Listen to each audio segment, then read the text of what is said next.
All welcome to my channel. ഞാൻ ഇന്ന് ഉണ്ടാക്കാൻ പോകുന്നത് അയില മുളകിട്ടതാണ്. അപ്പോൾ അതിലേക്ക് ഉണ്ടാക്കാൻ നമുക്ക് ആവശ്യമായിട്ടുള്ളതെന്ന് പറഞ്ഞാൽ കുഞ്ഞുള്ളി, അതുപോലെ ഇഞ്ചി, വെളുത്തുള്ളി, തക്കാളി, കറിവേപ്പിലൊക്കെയാണ്. നമുക്കിനി എങ്ങനെ ഉണ്ടാക്കാമെന്ന് നോക്കാം. അപ്പോൾ ചട്ടിയിൽ അത്യാവശ്യം കുറച്ച് വെളിച്ചെണ്ണ ഒഴിച്ചിട്ട് അതിൽ കടുക്, അതുപോലെ ഉലുവ ഇതൊക്കെ ഇട്ടിട്ട് ആദ്യം ഒന്ന് ചൂടാക്കി എടുക്കാം. അതിനുശേഷം ഇഞ്ചി, വെളുത്തുള്ളി, ഇഞ്ചി ഒരു ചെറിയ കഷ്ണമാണ് എടുത്തിട്ടുള്ളത്. വെളുത്തുള്ളി ഒരു 3 അല്ലി എടുത്തിട്ടുള്ളൂ. അത് നന്നായി കട്ട് ചെയ്തിട്ട് നമ്മളത് വഴറ്റി നന്നായിട്ട് എടുക്കണം. അപ്പോൾ അതിന് ശേഷം നമ്മൾ കുഞ്ഞുള്ളി നമ്മളവിടെ അരിഞ്ഞ് വെച്ചിട്ടുണ്ട്. അപ്പോൾ ഉള്ളി അതിലേക്ക് ഇട്ടതിന് ശേഷം നന്നായിട്ട് വഴറ്റിയെടുക്കുക. കുറച്ച് ഉപ്പിട്ട് കഴിഞ്ഞാൽ കുറച്ചും കൂടെ നന്നായിട്ട് എന്താ പറയുക വഴറ്റിയെടുക്കാനായിട്ട് നമുക്ക് പറ്റും.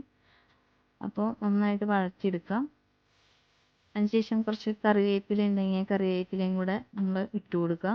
കുറച്ചും കൂടെ ടേസ്റ്റും മണവും ഇതൊക്കെ ഉണ്ടായിരിക്കും. അപ്പോൾ നന്നായിട്ട് നമ്മൾ ഇട്ട് നന്നായി മിക്സ് ചെയ്തെടുക്കണം. അത്യാവശ്യം നമ്മളെ കുഞ്ഞുള്ളി കുറച്ച് ബ്രൗൺ ഷെയ്ഡ് പോലെയൊക്കെ ചെറുതായിട്ടൊക്കെ വന്നിട്ടുണ്ട്. അപ്പോൾ നമ്മൾ ഒരു കഷ്ണം തക്കാളി നമ്മൾ ഇട്ട് കൊടുക്കുക. ഒരു ചെറിയ കഷ്ണമാണ് തക്കാളി എടുത്തേക്കണം. ഒരു 1 പീസ് എടുത്തിട്ടുള്ളൂ. അപ്പോൾ അത് നോക്കി നമ്മൾ നന്നായിട്ട് ഇട്ട് കൊടുക്കാം. അപ്പോൾ രണ്ടും കൂടെ മിക്സ് ആവട്ടെ. അതിന് ശേഷം നമുക്ക് തക്കാളി ഇട്ടതിന് ശേഷം നമുക്ക് പൗഡറുകളൊക്കെ ഇട്ട് കൊടുക്കാം. അതായത് ഇപ്പോൾ മഞ്ഞൾപ്പൊടി ഒരു 1/2 ടീസ്പൂണാണ് ഇട്ടിട്ടുള്ളത്. അതുപോലെ കാശ്മീരി ചില്ലി പൗഡർ 1 ടീസ്പൂണും 1 ടീസ്പൂൺ മുളക് പൊടിയാണ് ഇട്ടിരിക്കുന്നത്. മല്ലിപ്പൊടി ഞാൻ ചേർക്കാറില്ല.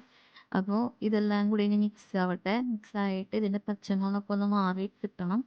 അപ്പോൾ നന്നായിട്ട് മിക്സ് ചെയ്ത് കൊടുക്കാം. ഇപ്പോൾ ഓയിൽ നമുക്ക് കുറവാണ് എന്ന് തോന്നി കഴിഞ്ഞിട്ടുണ്ടെങ്കിൽ നമുക്ക് ഓയിൽ കുറച്ചും കൂടെ നമുക്ക് ഒഴിച്ച് കൊടുക്കാം. അപ്പോൾ ഒഴിച്ച് കൊടുത്തതിന് ശേഷം നന്നായിട്ട് ഒന്നും കൂടെ വഴറ്റി എടുക്കണം.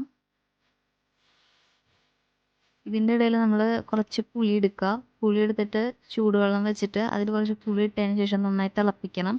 ഇനി ആ വെള്ളമാണ് നമ്മൾ ഇതിലേക്ക് ഒഴിച്ച് കൊടുക്കുന്നത്. അപ്പോൾ ഇത് ഞാൻ പുളിവെള്ളമാണ് ഒഴിച്ച് കൊടുക്കുന്നത്. അത്യാവശ്യം പുളിയൊക്കെ വേണമല്ലോ മീൻ കറിയിൽ എന്നൊക്കെ പറയുമ്പോൾ. അപ്പോൾ നന്നായിട്ട് ഒഴിച്ച് കൊടുത്തതിന് ശേഷം തിളക്കട്ടെ. തിളച്ചതിന് ശേഷം നമ്മൾ മീനിൻ്റെ കഷ്ണങ്ങൾ നമുക്ക് ഇട്ട് കൊടുക്കാം.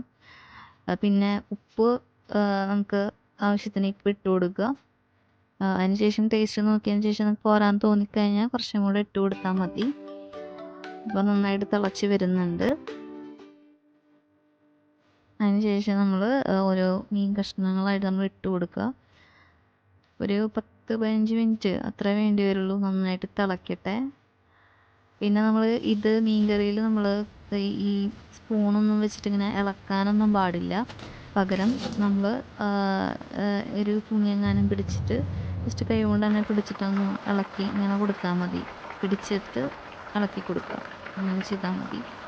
അല്ലെങ്കിൽ മീൻ കഷ്ണങ്ങൾ പെട്ടെന്ന് ഉടയും. അപ്പോൾ ഉടയാണ്ടിരിക്കാനാണ് നമ്മൾ അങ്ങനെ ചെയ്യണത്. അപ്പം അങ്ങനെ ചെയ്ത് കൊടുക്കുക. പിന്നെ ഇതിൻ്റെ ഇടയിൽ നിങ്ങൾക്ക് നാളികേരപ്പാൽ വേണമെന്നുണ്ടെങ്കിൽ നിങ്ങൾക്ക് ഒഴിച്ച് കൊടുക്കാം കേട്ടോ. അപ്പോൾ കുറച്ചും കൂടെ ടേസ്റ്റായിട്ട് കിട്ടും. അപ്പോൾ എല്ലാവരും ട്രൈ ചെയ്ത് നോക്കുക.